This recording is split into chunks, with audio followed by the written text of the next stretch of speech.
What's up, and welcome to Life Adventure Family! Family! At malapit na ang winter. Winter is coming. At ang isang main problem is winter depression. So, konti na lang yung light, mababa yung vitamin D, wala masyadong energy.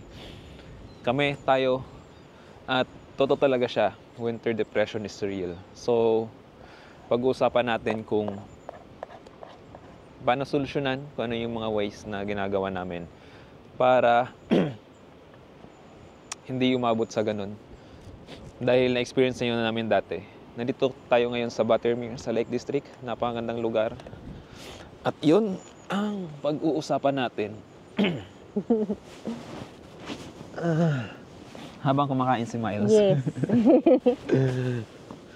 So, ano yung problema? Anong problema?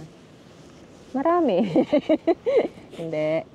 Ano kasi dahil nga 'di ba sabi nga ni Lavi, winter depression. So malaki yung factor na na konti yung daylight. Tapos madalas gloomy ganun. Malaking factor siya. Na parang mafe-feel ka down, you feel blue, you feel sad, ganyan.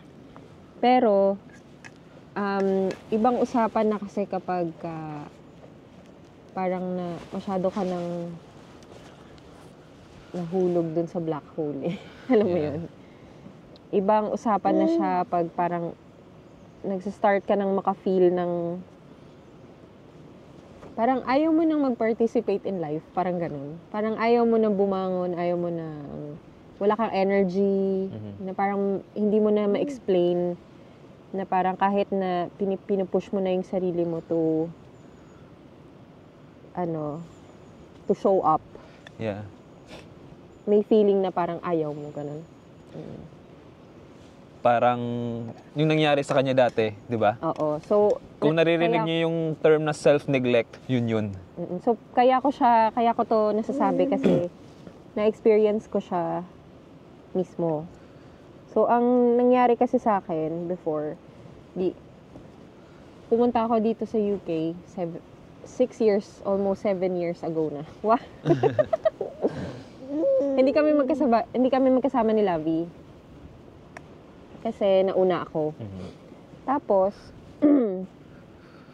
yung first year ko dito, okay naman. Kasi siguro parang nandun yung stage na parang Excited. I'm trying to figure out pa everything, work, yung parang bagong environment, bagong culture, bagong weather, ganyan. So, siguro preoccupied pa ako, ganun. Pero hindi ko lang din siguro napapansin na parang meron na ding nagbo-brew na parang sadness within me. So, nung first bakasyon ko, that's after 1 year of being here, nagbakasyon ako sa Pinas. Siyempre, sobrang saya. Tapos after 3 weeks, balik na ulit dito. Tapos, hindi pa rin kasama si Lavi nun. So, dun na parang nag-sink in talaga yung feeling na homesick. Tapos, yung hindi kami magkasama ni Lavi, na parang I felt alone kahit na parang may mga kasama naman akong housemates na parang that turned into like family, ganun. Iba yung feeling. So, umuwi ako noon, bumalik ako dito noon mga around March. Tapos, ang ganda pa naman kasi spring, tapos magsa-summer, ganun. Pero grabe talaga, as in like, para yung pakiramdam ko noon, para akong robot na pumapasok lang ako sa work. Tapos, uuwi na sa bahay. Tapos, hindi ako kikilos pag nasa bahay ako. Tapos like, kunyari, meron ako mga 3 days off. 3 days din ako hindi maliligo. Hindi ako talaga tatayo. Tatayo lang ako kasi siguro kung magugutom ako. Tapos ang lulutuin ko lang, Instant. puro instant, or egg, or hotdog, ganun. Puro ganun. Yung mga mabibilis lang lutuin. Kasi nga parang wala akong energy. Minsan nga hindi ako nagugutom eh. May feeling lang ako na parang, kailangan kong kumain. Ganun. Hindi pa ako kumakain buong araw. Kailangan kong kumain. Ganun. So, in short, parang bumabangon lang ako para mag-work. Tapos, ang tagal din nun. Siguro, hanggang din yun. June or July. Yeah. Ganun. Plus pandemic pa. Hindi pa, dumating wala pa. Magpa-pandemic pa lang nun. Hindi Oo. pa pandemic yun. Wala ka pa din nun eh. Oh, I mean, mas So siguro lumala. mga yun, mga around July, ganun. Doon ko lang na-realize na parang, oh my God, parang there's something wrong. Hindi naman ako diagnosed. So, I couldn't say really kung talagang depression yun. Pero, tinry ko na ano, na parang, hindi, i-turn, parang yung situation. So, yun yung time na parang workout ako, ganyan. And then, finally, dumating na din si Lavi after a few months, around November yon same year. Akala ko okay na, kasi nga, nandito na siya, happy-happy na. Pero pag ako lang mag-isa, nandun pa din, parang ang lungkot-lungkot ko pa din. Parang ang bilis-bilis lang na parang bigla akong, yun nga, hindi na naman kikilos, hindi na naman ganun. Then, nag-pandemic. Tapos nag-try kami ni Lavi mag-hiking, ganyan. Tapos nung madalas na kami nag-hike, nag-go wild camp, that's the time na I could say na yun, parang unti-unti na talagang nawawala yung feeling of sadness. So yun. So simula nun, parang naisip namin ni Lavi na good talaga for mental health yung ma-expose sa outdoors. Hindi naman kailangan like bundok, hindi naman kailangan like ganito kaganda. Pero like ka lang ng fresh air, makita ka ng mga puno, yung grounding ba na tinatawag. Mai-transfer mo lang siguro yung negative energy mo sa mga puno, ganyan. Kasi ibabalik naman nila sa'yo is positive energy, parang ganun. Mas maano ka lang din sa araw. Fresh air lang talaga. Breather lang ba, kumbaga. Pero bonus pa kung ganito kaganda. So, isa yun sa reason kung bakit talagang kami ni Lavi, dinadayo pa talaga namin yung mga ganitong lugar. Kahit na kagaya ngayon kahapon, mga 6 hours yung travel time namin. Hindi naman yun dapat 6 hours, pero nagkaroon lang ng mga delay. Pero sinasadya talaga namin yung mga ganitong lugar. Kasi siya, parang holistic siya eh. Nagiging okay kami like mentally, physically, kasi hiking kasi syempre medyo fit kami. Medyo lang. Medyo fit. Physically, mentally, spiritually, kasi thank you Lord ka na lang talaga sa sobrang ganda. So, ayun. Ngayon gusto namin i-share yun kay Miles. Actually, 2 beses ko to na-experience, itong sadness na to. Nung pinanganak ko si Miles, dahil sobrang severe, may severe eczema siya. Tapos, isa sa main trigger niya is yung molds or yung mga damp sa walls ng bahay. Yung dati naming tinitirhan, madaming damp sa walls. So, tinatry naming, kumbaga magstay sa isang room na sa tingin namin hindi ganun karami yung damp sa walls, which is yung attic. So, siguro may 1 month din, 1 or almost 2 months na nandun kami sa attic, kami ni Miles. Kasi nga, naka-mat leave ako nung time na yun, tapos si Lavi pumapasok sa work. So, kami lang ni Miles madalas. Tapos nandun lang kami. Tapos nung time na yun, newborn siya. So, hindi ko siya masyadong maiwan. Hindi ako makababa masyado sa kitchen kasi obviously attic ang taas, ganun. So, minsan makakababa lang ako pag may magbabantay sa kanya, ganun.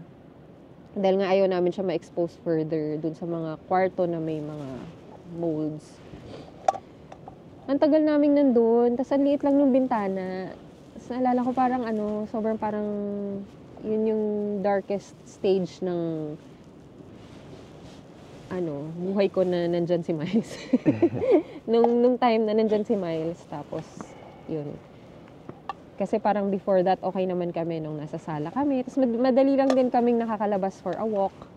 Pero nung nasa attic na, parang ayoko din talagang lumabas. Tapos medyo pa-winter na din nun. So, ang gloomy-gloomy na. Tapos hindi ko man lang makita yung labas. Hindi ko makita hindi ako makakita ng mga taong naglalakad, ganun. So, yun. Parang din yun. Buti na lang, umuwi kami ng Pinas after. Nagstay kami sa Pinas for 4 months. Tapos yun na. So, medyo nawala na. Tapos pagbalik namin dito, bagong bahay na rin yung tinirhan namin. So, Siya no? Hindi mo kasi masasabi na yung isang tao may pinagdadaanan na palang something hindi halata. Dark, deep. Kasi nung Miguelito, lagay natin nung sa magkasama kami, anong nakapunta na ako dito ng UK, medyo LDR pa rin kami kasi siya nasa Liverpool, ako sa London. One and a half years din yun na LDR kami bago ako lumipat ng Liverpool.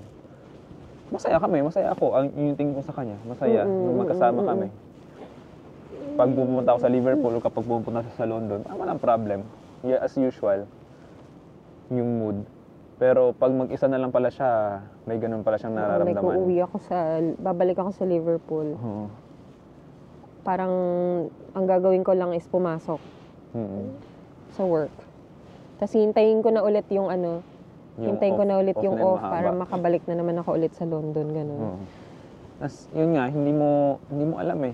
Nalaman ko lang nung sama na kami sa Liverpool na may ganun pala siyang nararamdaman. Kasi makikwento ko na eh. Oo.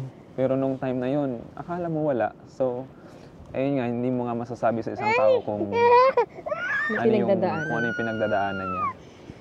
Akala mo masaya, akala mo pero deep inside, may something para. Kagaya itong batang to, may pinagdadaanan. May gusto siya na hindi namin mawari kung ano. Hindi siya mapagsalita eh. Halika baby, seryoso yung topic natin. Diaper change ko siya dito. Tapos ayun nga, marami namang ways na, ang tawag nito, siguro, sige. Marami namang ways na masolusyonan yung problem na yan. Nasa kanya-kanya na lang sa tao, sa preference nila kung ano yung gusto nila. Yun sa amin, which is outdoors, walking, hiking. Yun yung way namin. Yung iba naman, kung saan sila mahilig na hobby. Example, games, cycling. Basta malabas lang talaga sila sa bahay. Makalabas sa bahay. Kasi, yun nga, pag mayroon kang ganong naramdaman, yung tipong pagtayo lang din sa higaan, parang hindi mo magawa eh. Wala energy. Oo. Yung literal talaga na self-neglect na walang ligo, walang kain, ang gulo-gulo. Na, ayun. Kasi first time kong marinig yung self-neglect dito. May ganun na hospital dahil self-neglect. Yeah. Pero antindi pala ng situation nila. Ng reason, yeah. Oo. Kaya, mahirap tumakas. Ako, hindi ko masabi dahil hindi ko naman naramdaman deep inside. Malay mo, no? Meron pala ako, hindi ko lang lalaki. Hindi. Pero wala pa talaga ako, hindi ko na-experience talaga yung sobrang nasa pinakailalim ka ng kadiliman ng kuweba na yun yung ano niya eh, yun yung description niya eh, na sobrang nasa ano ka, puro black darkness. hole. Oo, nasa black hole, parang ganun yung na-experience. Sorry, baby. Ay,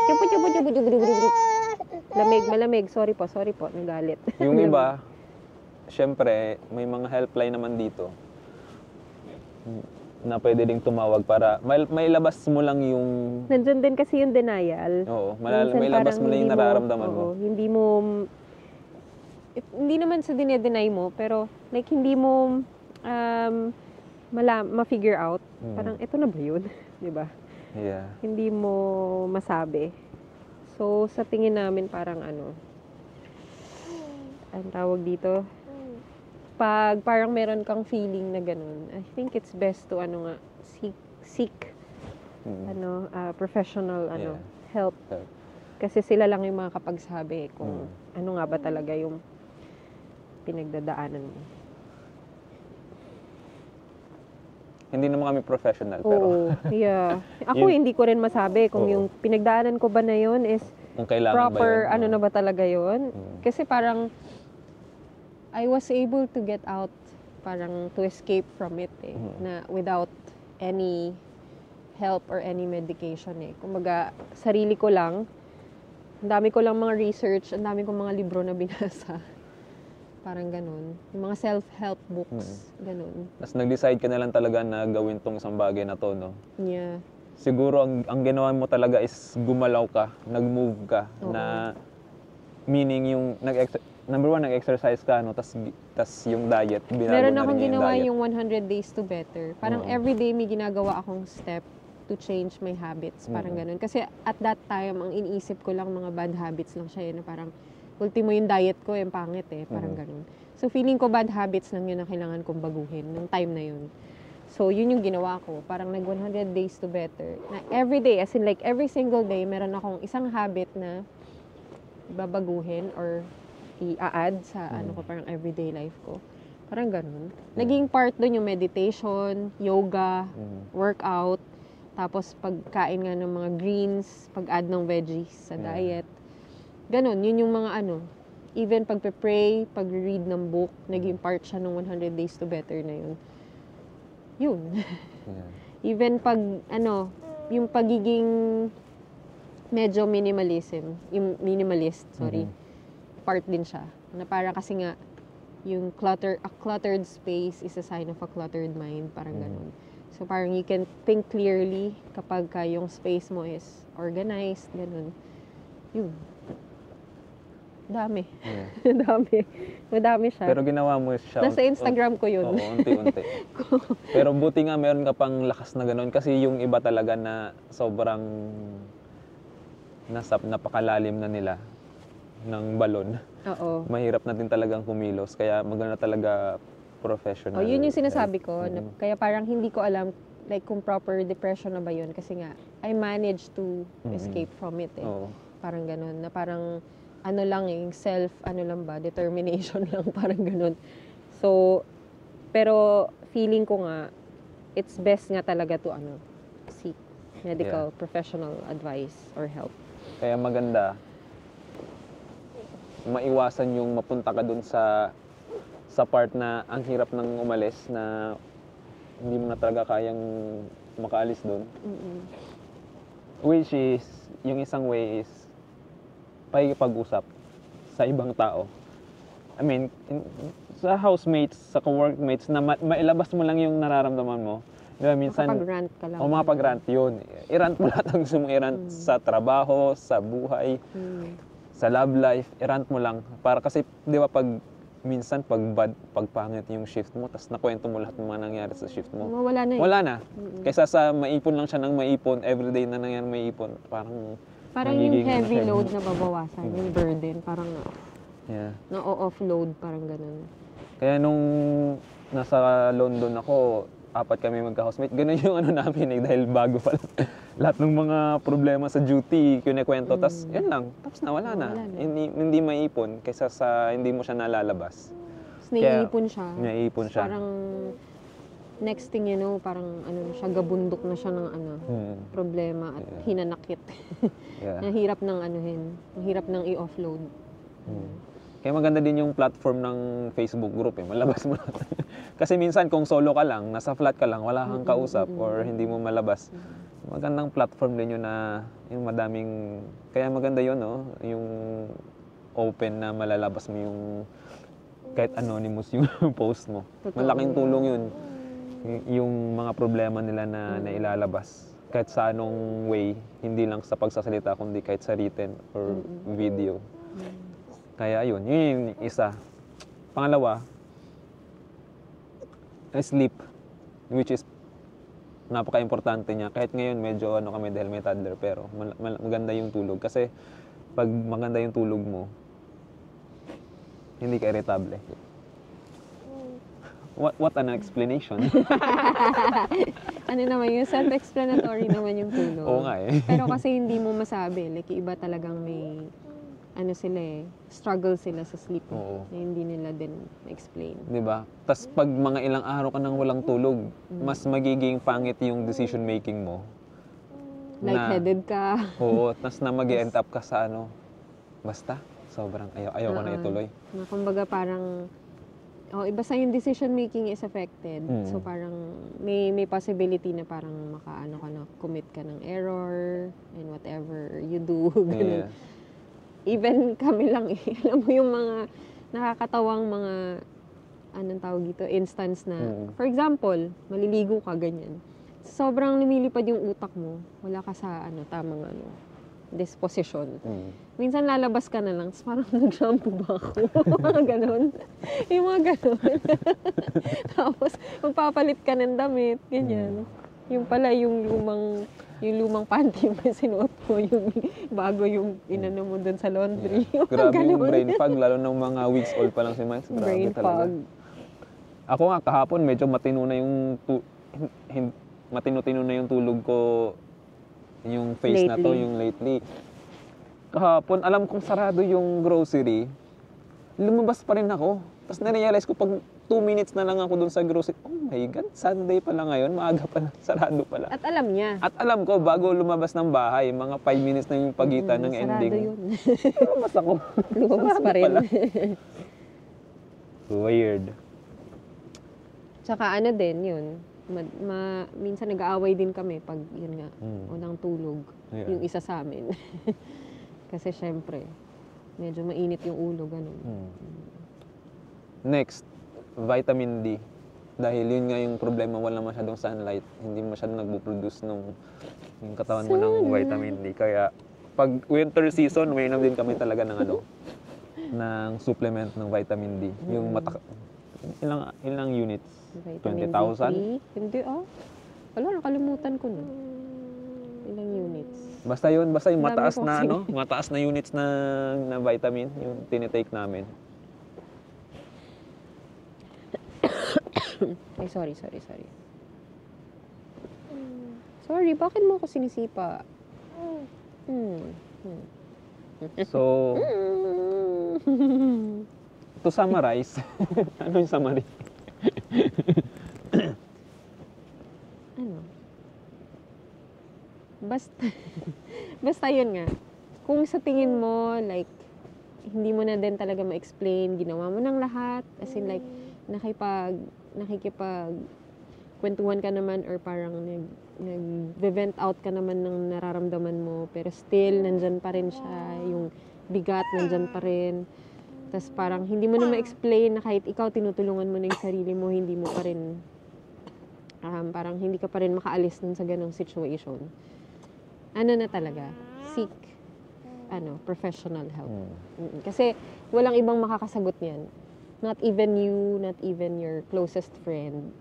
Kumbaga, ang ano pa naman ngayon, marami pa namang tao na gusto talaga, in good will naman, in good intention naman, gustong magbigay ng mga unsolicited advice.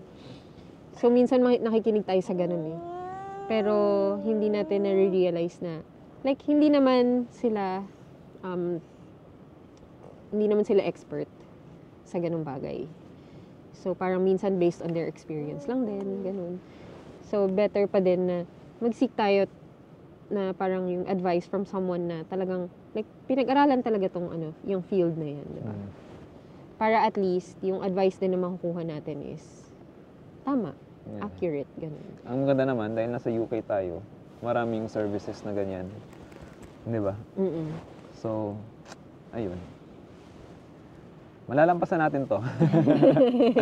You are not alone. Yung winter, You are not yung alone. winter season na to. Yes. So, ayun. Salamat sa pakikinig. Yes. Itong na to, itong pagpunta-punta namin sa ganito. Parang na namin to, maintenance medicine. Oo. Kumbaga, hindi kami pumunta dito pag malungkot lang kami, hindi. Oo. Kahit di kami malungkot, pumunta kami. Basta may... Kasi kailangan namin i-maintain yung ganitong level of high. Kasi mahirap na. Mahirap na. Lalo na ngayon may baby. Kailangan talagang alagaan yung mental health. Yes. Yeah. So, ayun. Salamat sa Up, baby. Up. pakikinig. Sa napakahabang Bye, everyone. talakayan at maiksi pa nga ito. Kung tutuusin. Bye-bye. Pero papakita ko lang ulit sa inyo yung lugar na to. Subscribe pala or follow nyo kami kung gusto nyo malaman kung paano namin to napuntahan. Ang ganda, baby, ng Kasi buttermere, gumagawa no? kami ng Ang ganda dito instructions, sa buttermere. itinerary. Dito sa buttermere. So, ayan. Pero sa buttermere to, kung gusto nyo malaman, madali lang naman i-google. Wait. Sa Lake District. Apakaganda. Grabe. Lalabas ka? Wala ka pang shoes? God. Hi. Hello.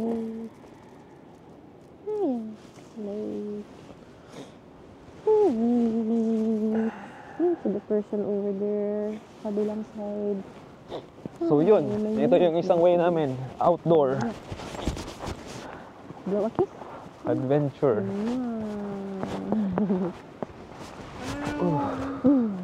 Sarap naman. If you're happy and you know it, nod your head. Oh, sweet. If you're happy and you know it, clap your hands. If you're happy and Thank you for watching. I-stop ko na and 3, 2, 1.